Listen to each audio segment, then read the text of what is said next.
I just moved into my new place. It's been 2 weeks and nag-a-adjust pa ako. Sakto I have this channel, so while doing it, why not also share with you what's going on for the past couple of weeks since lumipat ako. Hey! I moved here on March 31. Akala ko kasi makakapag-start ako ng April 1 sa bago kong work. Pero may mga requirements pa ako hindi nasa-settle, kaya na-delay yung start ko naging April 8.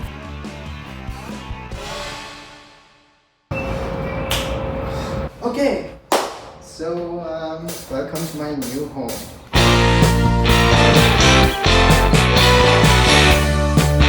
You can see that. Kung makikita nyo yun ang tinatawag na building.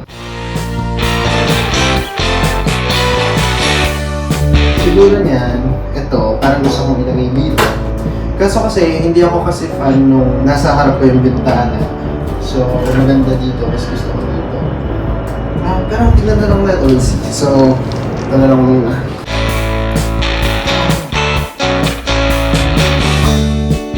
Merong drawer dito, pero ang problem, hindi siya masyadong nasasara. Pag gano'n.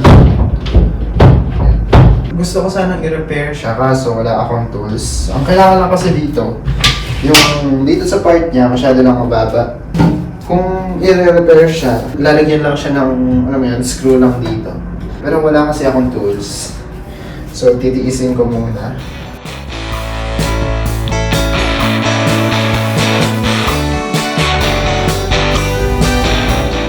Itong mga drawers niya dito, hindi siya masyadong hindi smooth. Actually nga, ang hirap nga nila. Sakit sa tenga. Gawin, hindi ko nga alam. Ito, tanggal yung mga bearing.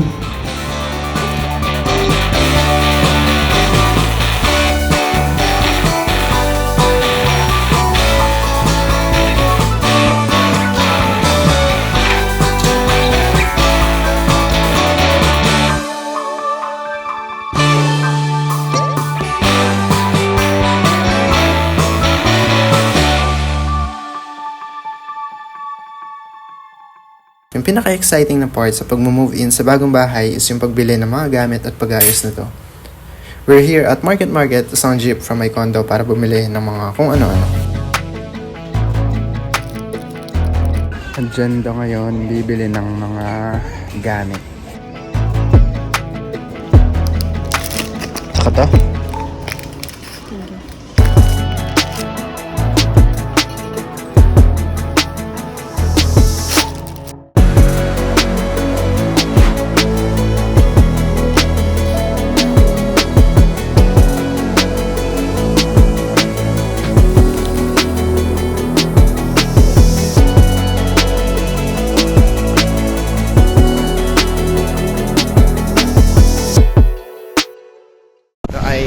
Para sa shuttle.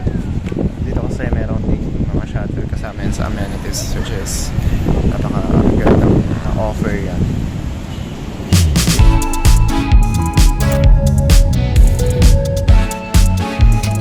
So, yeah. Corn.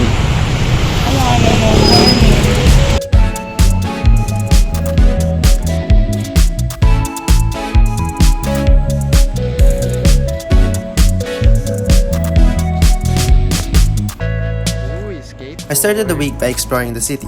This is Bonifacio Global City, or BGC for short. This is often romanticized by a lot of people, including myself before. I watched a lot of Casey Neistat videos kasi before. I don't know if you know him, pero this city reminds me of him. Kasi alam mo yung parang may New York vibe dito. Just skateboard.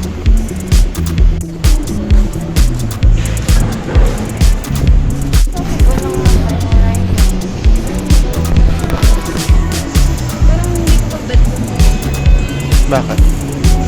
Anong itsura nito? Ay! Aso pala! We are exploring the city. Balcony ba yung mga yun? Ganda ng ano, no?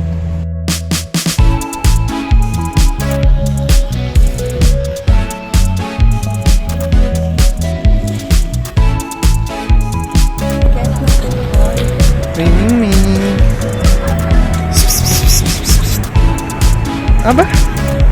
Snap?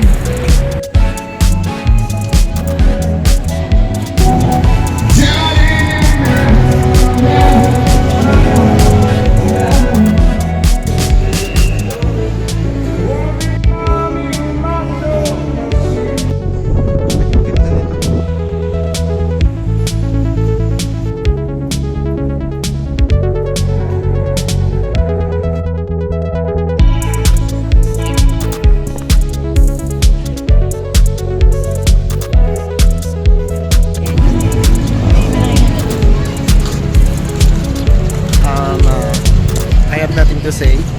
I'm just exploring the city. Tatawid tayo, tatawid. What? Doon tayo sa may Uniqlo, kanan tayo. Hindi pa tayo na. Ang saya pala kapag yung buhay ine-enjoy lang. I mean, hindi masyadong nagpapa-pressure, you mind your own track, instead na parang nakikipag-race ka sa ibang tao, having a good work-life balance, and living and enjoying the present moment.